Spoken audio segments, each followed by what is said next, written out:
भाई साहब मैं कविता सुना रहा हूँ, वहाँ बैठ जाइए आप। अरे भाई साहब मुझे पता है। नहीं नहीं कोई हिंदू नहीं बैठा। हाँ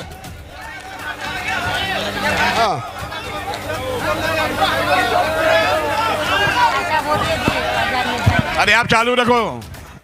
हुआ क्या?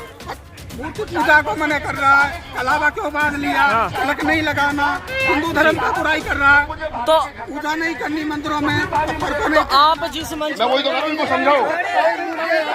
करवा चौथ के व्रत पे बोल रहे हैं। आप चालू रखो। चलिए चलिए।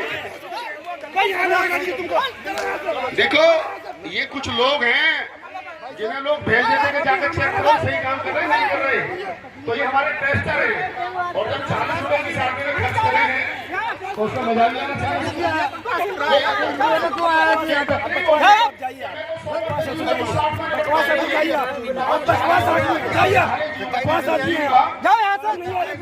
क्या हुआ? क्या हुआ? अरे ये कह रहे हैं हम हिंदू हैं, हमारे खिलाफ बोल रहे हैं। हिंदू ही बैठे हैं।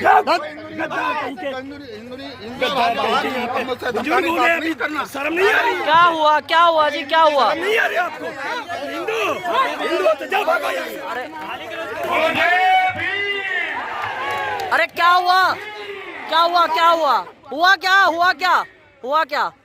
हुआ क्या?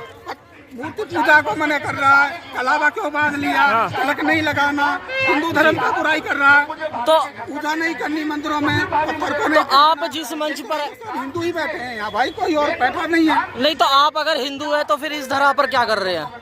इस धरा पर क्या कर रहे हैं आप? भाई संविधान मैंने पढ़ा है, संविधान में जो धार्मिक प्रतिष्ठा लिखी है ना, उसको कोई नहीं कह सकता। संविधान में बाबा साहब ने तो लिखा वो है, धार्मिक प्रतिष्ठा के मुताबिक ही तो बोल रहे हैं। पता नहीं संविधान लिखा है, संविधान धार्मिक नहीं थे, डॉक्टर भीमराव धार्मिक नहीं थे, वो बुद्धिस्ट की पूजा करते थे। जी जी जी, क्या ऐसा विवाद हुआ? क्या हुआ ऐसा? मुझे नहीं पता, मैं तो आप अभी देख नहीं, वो अभी कुछ बोल के गए हैं तो वो यही कह रहे हैं कि अभी मैंने संविधान पढ़ा है, कि भारत का संविधान पढ़ा है मैंने, कि उसमें ऐसा नहीं है जो ये बोल रहे हैं कि पत्थर पूजा मत करो या मूर्ति पूजा मत करो। नहीं तो वो मैंने संविधान वो पढ़ा है, और वो पढ़ने वाले वो झूठ बोल रहे हैं, वो घर चले गए। जी में सूंड वाला, पूंछ वाला, कान वाला, हाथ वाला, नीली वाली, पीली वाली, काली वाली, धोली वाली तो नहीं बिठा रखी। ऐसे बहुत सारे नकली लोग घूम रहे हैं मंच पे, तो लंबे लंबे भाषण और घर में घरवाली का करवा चौथ का व्रत। ऐसे बहुत नकली लोग घूम रहे हैं कि मंच पर तो भाषण और घरवाली बेटी की शादी हिंदू धर्म से पंडित जी पत्र देख के करवाएंगे। ऐसे नकली लोगों को पहचानो और मंचों पे आने से रोको। मैं कवि आदमी हूँ, क्योंकि आज आपने ये कवि बुलाया हूँ, वक्ता नहीं बुलाया हूँ, तो बस इसी के आसपास घूमती हुई कविता मुझे याद आ गई, मैंने कभी लिखी थी। थोड़ा सा सुन लो, मन बना के एक बार हाथ खड़े करके ताली बजा दो, बोलो। मैं समझता हूँ आप कैसे सुनेंगे। सुनिए। के हाथ में पूजा की थाली, देखते ना सुबह को लड़कियां देखता हूँ मैं तो अपने समाज की साहब, बालों में से पानी बह रहा है, पैर में चप्पल नहीं है। मैं कई बार घर के सामने खड़े होकर के अखबार पढ़ता हूँ तो लड़की जा रही है, मैं बुला लेता हूँ, बेटा यहाँ कहाँ जा रही है? कि जी मंदिर जा रही हूँ। मैं क्यों जा रही है? क्या जी वो सावन का पहला सोमवार है। मैं कह इससे क्या होगा? क्या जी अच्छा पति मिलेगा। क्या मिलेगा? अच्छा पति। कितने व्रत रखने से? 16 सोमवार। 32 रखेगी तो और अच्छा मिलेगा, 64 रख लिए तो फिर तो गजब ही मिलेगा। एक लड़की ने 32 सोमवार का व्रत रखा, मंच का भी ध्यान चाहता हूँ भैया, बात बाद में कर लेना। एक लड़की ने 32 सोमवार का व्रत रखा, शादी हुई धूमधाम से, थोड़े दिन के बाद में लड़की मायके में घूम रही थी कवाड़े साहब। तो मैंने पूछा बेटा तेरा तो नया नया ब्याह हुआ, तो तू यहाँ कैसे घूम रही है? बोले अंकल जी वो पति दारू पी के मारे है, पति दारू पी के मारे। मैं कहा व्रत कितने रखे थे?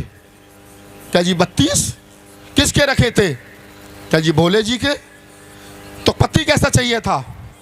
सूटेड बूटेड पढ़ा लिखा है। अब गलती यही हो रही है, पति मांग रहे हो भोले से, व्रत किसका रखा? भोले का। 16 सोमवार का रखा तो गुटखा खाने वाला, बीड़ी पीने वाला, सिगरेट पीने वाला मिलेगा, तंबाकू खाने वाला मिलेगा। 32 का रखा तो दारू पीने वाला भी मिल जाएगा। 64 का रखा तो फिर तो भांग धतूरा सुल्फा गांजा पीने वाला मिलेगा ही मिलेगा, क्योंकि भोला जितने प्रसन्न होगा भोला उतना अच्छा आपको नशेड़ी अपने जैसा देगा। अब आपको चाहिए देसी घी, चाहिए देसी घी, तो देसी घी कहाँ मिलेगा? परचून की दुकान पे। दारू की दुकान पर जाओगे तो देसी घी नहीं मिलेगा, वहाँ पे दारू ही मिलेगी। तो तय कर लो, अगर पति बढ़िया सूटेड वूटेड चाहिए तो 14 अप्रैल का बुद्ध पूर्णिमा का व्रत रखा करो, बाबा साहब को पढ़ा करो। और अगर 16 सोमवार का रखोगी तो फिर वैसा ही मिलेगा जैसा मिला है। ठीक है? तो मैं छोटी सी एक रचना आपको सुनाता हूँ, कवि हूँ, कवि के कविता के माध्यम से ही आपको जवाब देने की कोशिश कर रहा हूँ। कि हाथ में पूजा की थाली, गुरुजी, के हाथ में पूजा की थाली, अरे लेके मंदिर जा रहे हो। लाइन लगी हुई है, रोज पिट रहे, अखबार में खबर छपती है कि दलितों की पिटाई में कम पिटे, ज़्यादा पिटने चाहिए थे। कितने जूते लगे कि 4 में 4 और मारो मेरी तरफ से। क्या करने जा रहा था वहाँ? तो बुद्ध विहारों में झाड़ू नहीं लगती और मंदिरों में जाने की होड़ लगा रखी है तुम लोगों ने। कि हाथ में पूजा की थाली, अरे लेके मंदिर जा रहे हो। मुझको तो इतना बता दो, मंदिरों ने क्या दिया है, और पत्थरों से मांगने की क्या ज़रूरत पड़ गई है। कि पत्थरों से मांगने की क्या ज़रूरत पड़ गई है। मुझको तो इतना बता दो, पत्थरों ने क्या दिया है। हाथ में पूजा की थाली लेके मंदिर जा रहे हो। मुझको तो इतना बता दो, मंदिरों ने क्या दिया है, और पत्थरों से मांगने की क्या ज़रूरत पड़ गई है। मुझको तो इतना बता दो, इन पत्थरों ने क्या दिया है। हाथ में पूजा की थाली। अब बंद सुनिए कविता का। कि हाथ में बांधे कलावा, अभी भाषण दे रहे थे ना, मैं सुनाता उनके सामने कविता। कि हाथ में बांधे कलावा और माथे पर तिलक है। और हम अम्बेडकरवादी साहब कलावे बांध रखे यहाँ तक, और लंबा तिलक लगा रखा है। पंडित जी भी नहीं लगाते उतना लंबा तिलक तो जितने हमारे वाले लगा रहे हैं आजकल, नकली वाले। कि हाथ में बांधे कलावा और माथे पर तिलक है, ये गुलामों के गुलामों की गुलामी सी झलक है। ताली बजाओ यहाँ। अब मैं मूड में आया हूँ कविता सुनाने के। कि हाथ में बांधे कलावा और माथे पर तिलक है, ये गुलामों के गुलामों की गुलामी सी झलक है। और ये तुम्हारे बुजुर्गों के खून से रंग करके धागे, ये विदेशी और लुटेरे आरियों ने तुमको बांधे। हाथ में पूजा की थाली लेके मंदिर जा रहे हो। मुझको तो इतना बता दो, मंदिरों ने क्या दिया है। और 4 पंक्तियां इसी तेवर में सुन लो। कि मंदिरों में जा रहे हो, कि मंदिरों में जा रहे हो, पिट रहे हो जान कर क्यों। कि मंदिरों में जा रहे हो, पिट रहे हो जान कर क्यों। मेरा मन ये कह रहा है, उनको ये पैगाम दे दूं, और पीटने वालों को जाकर मैं कोई इनाम दे दूं। मैं तो कह रहा हूं ये जो पीट रहे हैं ना, इन्हें इनाम दो। हमारी नहीं मान रहे तो कम से कम तुम्हारे पिटने से रुक जाए भाई, हम तो कहते कहते थक गए। कि मंदिरों में जा रहे हो, पिट रहे हो जान कर क्यों। और मेरा मन ये कह रहा है, उनको ये पैगाम दे दूं, और पीटने वालों को जाकर मैं कोई इनाम दे दूं। और हाथ में पूजा की थाली लेके मंदिर जा रहे हो। मुझको तो इतना बता दो, मंदिरों ने क्या दिया है, और पत्थरों को पूजने की क्या ज़रूरत पड़ गई है। मुझको तो इतना बता दो, पत्थरों ने क्या दिया है। हाथ में पूजा की थाली। एक अंतिम छोटी सी कविता सुना देता हूँ और बस फिर मैं अपना स्थान लूँगा। एक बार जितनी महिलाएं बैठी हैं, महिलाएं हाथ खड़े करें। महिला करें, पुरुष मत करना भैया, कर लो हाथ नीचे। आपके वो वाली महिलाएं हाथ खड़ी करें जो करवा चौथ का व्रत रखते। करें एक बार। 1 2 3 4 हैं। अच्छा, रखती तो सारी हैं, ये झूठ बोल रही हैं। रखती तो सारी हैं, झूठ बोल रही है कवाड़े जी ये। देखो कवाड़े जी बड़े सीनियर साथी हैं और इनके सामने झूठ मत बोलो। तो मुझे पता है तुम सब रखती हो। तो कवाड़े साहब, मैंने करवा चौथ नामक की जो बीमारी है इस पर एक रचना कभी लिखी थी और बड़ी फेमस हुई वो, तो वो रचना मैं सुना देता हूँ। बिल्कुल सादा भाषा में है कि पत्नी बोली करवा चौथ पर एक साड़ी दिलवाओ। भास्कर जी, भाभी अगर साड़ी मांगा तो मेरी ये कविता सुना देना कि पत्नी बोली करवा चौथ पर एक साड़ी दिलवाओ, तो हमने कहा करवा चौथ के फायदे बतलाओ। भाई हम पढ़े लिखे थे, पत्नी आई करवा चौथ के व्रत का जिक्र करा, तो हमने कहा भाई क्यों रख रही है, इसके फायदे तो बता दे, क्यों मेरे 20,000 रुपये खर्च कराएगी साड़ी में, पार्लर में, सैंडल में। तो पति पत्नी का संवाद है, आनंद आएगा आपको कविता में 2 पंक्ति के बाद में कि पत्नी बोली करवा चौथ पर एक साड़ी दिलवाओ, तो हमने कहा करवा चौथ के फायदे बतलाओ। तो पत्नी बोली उमर पिया एक व्रत में 1 बरस बढ़ जाएगी और मौत तुम्हारे कभी नहीं नजदीक आएगी। ताली बजाओ। पत्नी को तो साड़ी चाहिए थी ना, कि पत्नी बोली उमर पिया एक व्रत में 1 बरस बढ़ जाएगी और मौत तुम्हारे कभी नहीं नजदीक आएगी। तो मैंने हिसाब लगाया कि भारत में पति पत्नी का जो दाम्पत्य जीवन है वो लगभग 40 वर्षों का है। पति पत्नी लगभग 40 वर्ष तक साथ रहते हैं। तो मैंने कहा अगर पत्नी लगातार 40 वर्ष तक बढ़ती रही तो मेरी तो 40 वर्ष बढ़ गई पक्का, उसकी 40 वर्ष घट गई।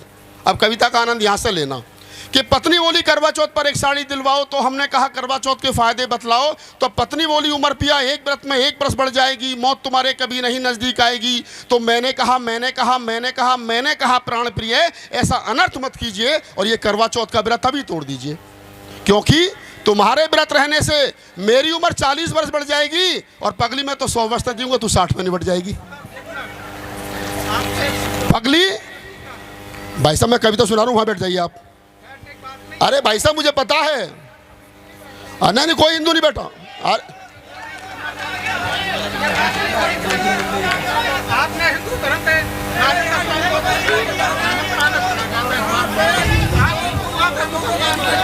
हाँ, मैं वही तो कह रहा हूँ, इनको समझाओ। हाँ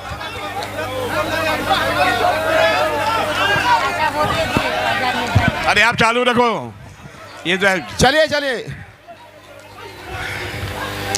देखो, ये कुछ लोग हैं जिन्हें लोग भेज देते कि जाकर चेक करो सही काम कर रहे हैं नहीं कर रहे, तो ये हमारे टेस्टर हैं। और जब 40 रुपए जिस आदमी ने खर्च करे हैं तो उसका मजा भी आना चाहिए उसको, कोई दिक्कत नहीं है। कि पत्नी बोली कि मैं तो 100 वर्ष तक जीऊंगा, तू 60 में निपट जाएगी। तो वो 40 वर्ष में किसके सहारे जीऊंगा, वो 40 वर्ष मैं किसके सहारे जीऊंगा, किसके हाथ की चाय और कॉफ़ी पीऊंगा। चाय की चाहत जब मुझे भाभी के घर तक ले जाएगी तो भाभी फिर मुझे रड़ुआ कह करके चिढ़ाएगी। ताली बजाओ। उसकी आवाज़ से ज़्यादा तुम्हारी ताली आएंगी तो मेरा ध्यान इधर रहेगा। हाँ, बोलो जय भीम, जय भीम। कि पगली मैं तो 60 वर्ष वो 40 वर्ष में किसके सहारे जीऊंगा, किसके हाथ की चाय और कॉफ़ी पीऊंगा। चाय की चाहत जब मुझे भाभी के घर तक ले जाएगी तो फिर भाभी मुझे रड़वा कह करके चढ़ाएगी। एक काम कीजिए। बोले क्या? बोले पहले मेरे 40 वर्षों का इंतजाम कीजिए। बजाओ ताली। क्या एक काम कीजिए, पहले मेरे 40 वर्षों का इंतजाम कीजिए और ऐसा नहीं कर सकती हो तो छोड़ दीजिए और ये करवा चौथ का व्रत अभी तोड़ दीजिए। मैंने 1000 से ज़्यादा शो किए बाबा साहब के 22 राज्यों में। संसद में खड़े होकर के 10 बार कविताएं सुनाई बाबा साहब के जन्मदिन पर। देश का सबसे महंगा कबीरा 4-4, 2-2 घंटे तक कविताएं सुनाई। मैंने सिर्फ अंधविश्वास, पाखंड और बाबा साहब के मूवमेंट पर कविताएं लिखी हैं। ऐसी घटनाएं घटती हैं, इनसे आप चिंता मत करिए।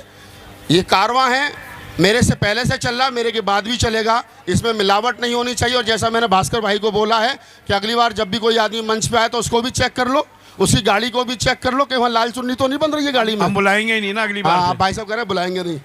हाथ भी चेक कर लो, पैर भी चेक कर लो, घर भी चेक कर लो। बाबा साहब के मूवमेंट में गड़बड़ झाला नहीं चलेगा, क्योंकि बाबा साहब ने पहले ही कह दिया मैं रामकृष्ण को ईश्वर नहीं मानूंगा। उन्हें पता था कि मेरे जाने के बाद लोग गड़बड़ झाला करेंगे, इसलिए 22 प्रतिज्ञा आपको दे गए। जब जब गड़बड़ झाला होने लगे ना तब तब वो 22 प्रतिज्ञा दोहरा दिया करो, तो गड़बड़ झाला अलग हो जाएगी, अपना काम इधर हो जाएगा।